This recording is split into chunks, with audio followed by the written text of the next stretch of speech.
নমস্কার দর্শক বন্ধুরা, ঝুমার রান্নাঘরে আপনাদের সবাইকে স্বাগত জানাই। আজ আমি আপনাদের সাথে ঘিলা পিঠার রেসিপি শেয়ার করছি। এর জন্য প্রথমে শুকনো খোলায় 1 কাপ চালের গুঁড়ো, হাফ কাপ সুজি এইভাবে নেড়ে নেব। আমি প্রায় 5 থেকে 6 মিনিট লো ফ্লেমে নাড়াচাড়া করে নিয়েছি। এতে পিঠের স্বাদও ভালো হবে, পিঠের বাইন্ডিংটা যেটা করব সেটাও ভালো হবে। একটা পাত্রে নিয়ে নিলাম এটা। এবার ওই কড়াইতে 1 কাপ নারকেল কোড়া আর 1 টেবিল স্পুন চিনি ভাজা ভাজা করে নেব। একটু নারকেলের সুন্দর গন্ধ আসবে ভাজতে ভাজতে। তারপর এটা এই চাল গুঁড়োর সাথে নিয়ে নিলাম। আবার ওই কড়াইতে 1 কাপ গরম জল হতে দিলাম।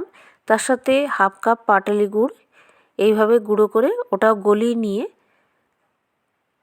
চাল গুঁড়ো মাখবো। এখানে একটু সামান্য নুন আর বেকিং পাউডার হাফ টিস্পুন দিয়ে দিয়েছি।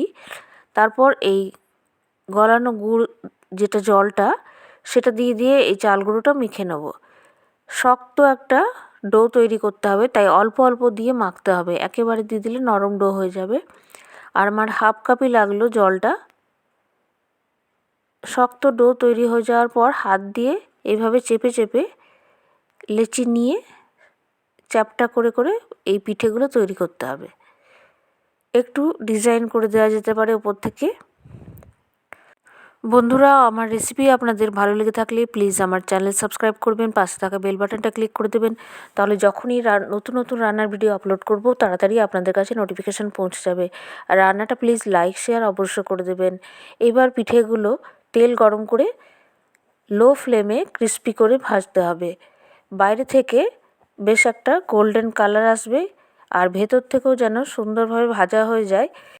এই পিঠেটা সহজেই তৈরি হয়ে যাবে যদি হাতের সামনে নারকেল কোড়া রেডি থাকে। খুব কম সময়ে দারুণ সুস্বাদু এই পিঠেটা বাড়িতে বানিয়ে ফেলবেন।